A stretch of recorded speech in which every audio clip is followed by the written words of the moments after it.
সাধারণ শুটকির পাশাপাশি নেত্রকোনা আর ময়মনসিংহ অঞ্চলে চ্যাপা শুটকি নামে আরও এক ধরনের বিশেষ শুটকি উৎপাদন করা হয়। চ্যাপা শুটকি বিভিন্ন অঞ্চলে বিভিন্ন নামে পরিচিত। চ্যাপা শুটকি শীতল, ময়মনসিংহ অঞ্চলে হিদল, পার্বত্য অঞ্চলে ব্যারমা নামে পরিচিত। এর প্রস্তুত প্রণালী একটু ব্যতিক্রম। অন্যান্য শুটকির চেয়ে চ্যাপা শুটকি ময়মনসিংহ অঞ্চলে অত্যন্ত জনপ্রিয় হওয়ায় এখনও এ ব্যবসার সাথে জড়িত রয়েছেন অনেক ব্যবসায়ী। ময়মনসিংহ ছাড়িয়ে চ্যাপা শুটকি এখন ছড়িয়ে পড়ছে দেশের বিভিন্ন প্রান্তে, এমন দাবি চ্যাপা শুটকি ব্যবসায়ীদের।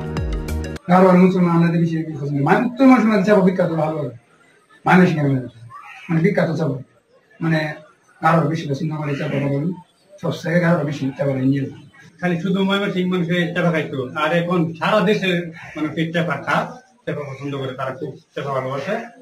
হাওড় অঞ্চলের প্রতিটি ঘরে চ্যাপা শুটকি মানেই এক সুস্বাদু খাবারের নাম। অপরিকল্পিত ব্যবস্থাপনার কারণে নদী, নালা, বিল, ঝিলের সংখ্যা কমে যাচ্ছে, আর তার সঙ্গে পাল্লা দিয়ে কমছে মাছের উৎপাদন। একসময় যে হাওড় অঞ্চলকে মৎস্য ভাণ্ডার বলা হতো, দিনে দিনে সেখানেও মাছের আকাল দেখা দিচ্ছে, হারিয়ে যাচ্ছে অনেক প্রজাতির মাছ। তবুও হাওড় অঞ্চল এখনো তার শুটকি উৎপাদনের ঐতিহ্য ধরে রেখেছে। খাবার ঐতিহ্য হিসেবে আদিবাসী সহ সকলের কাছে বর্তমানে জনপ্রিয় হয়ে উঠেছে এই চ্যাপা শুটকি।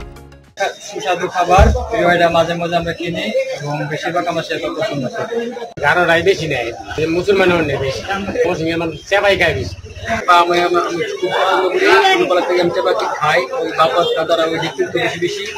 এই চ্যাপা শুটকি নিত্যদিনের অন্যতম খাবার হিসেবে ময়মনসিংহ ছাড়িয়ে তা এখন ছড়িয়ে যাচ্ছে দেশের বিভিন্ন প্রান্তে, এমন মন্তব্য এই শিক্ষাবিদের।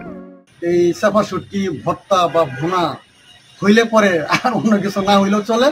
এবং এই চ্যাপা শুটকি এখন শুধু ময়মনসিংহ না, এটা সারা দেশের বিভিন্ন ডিস্ট্রিক্টে মানে অনেক লোকজনের এখন এটা পছন্দের খাবার বলে আমি মনে করি। বাঙালির খাবারের রসনা বিলাসে খাবারের ঐতিহ্য হিসেবে যুগ যুগ ধরে স্থান করে নেবে এই চ্যাপা শুটকি, এমনটাই প্রত্যাশা সচেতন মহলের। আবরার আহমেদ মাহি, আনন্দ টিভি, ন্যাশনাল ডেস্ক।